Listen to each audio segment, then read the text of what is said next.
All right, so the one thing you really do need to understand is your friction zone. I talked about it in a video. Guys need to check it out. It's on the DDFM manual.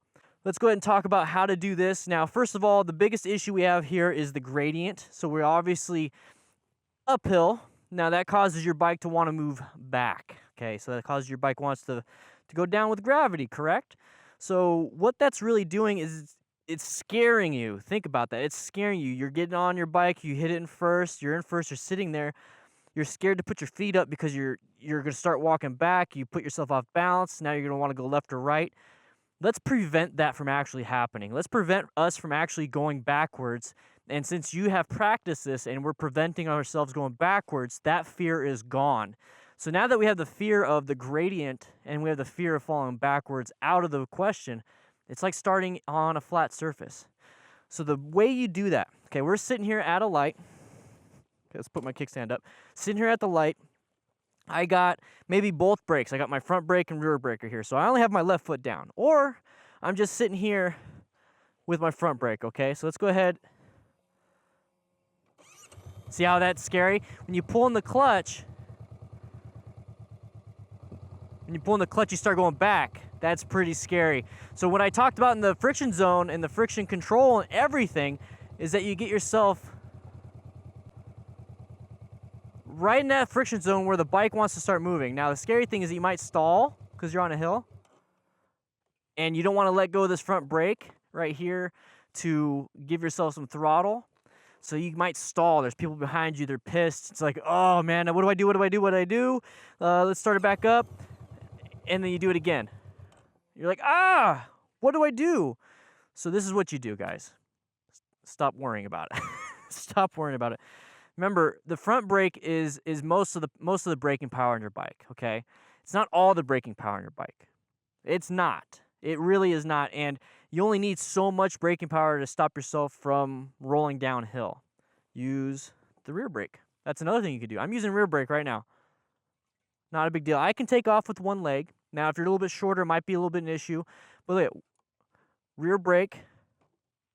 I'm not going anywhere. I'm going to let go of the rear brake a little bit. That's it. So use the rear brake. That's one tip that you can do. Use the rear brake. So let's turn this back on. So what I'm going to do is I'm going to find the friction zone.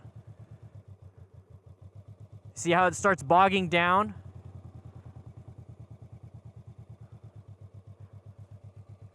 Right when it starts bogging down, it wants to have power, but I have my rear brake on and we're going uphill. So the bike does not want to go. And it can't. So right here, get in the friction zone. Give it a little bit of throttle, start letting it out on the friction zone, and take off. Now that was a slow movement. Now you can tell we're going uphill, so I'm gonna actually turn around and we're gonna do that again. All right, so now we're coming up to stoplights. Like crap, I have to stop on a hill again. I'm gonna pull in the clutch, grab the brakes. All right, we're in first gear. So now this is how you usually stop, right? You have hand on the clutch, hand on the front brake. Transition your right foot to the rear brake. You kind of just let go. Now, this is what you're doing, right? You're holding in the clutch so you don't stall. Once again, find that friction zone. I talk about that in the video, and you'll notice that on your bike, where you need to really go. It's the same thing as when you're shifting. So we're about right there, and then you give it some gas while releasing the rear brake.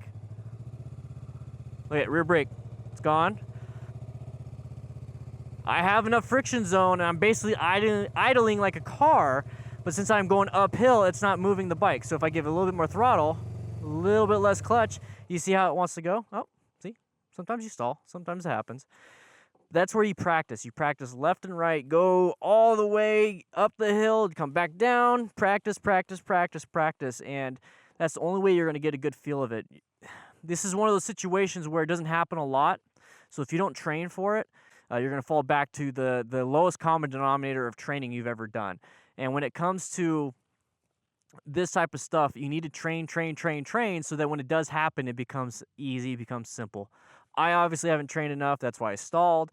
If it happens, that's what we're here for. We go up, we come back down, we go back up, come back down. Practice.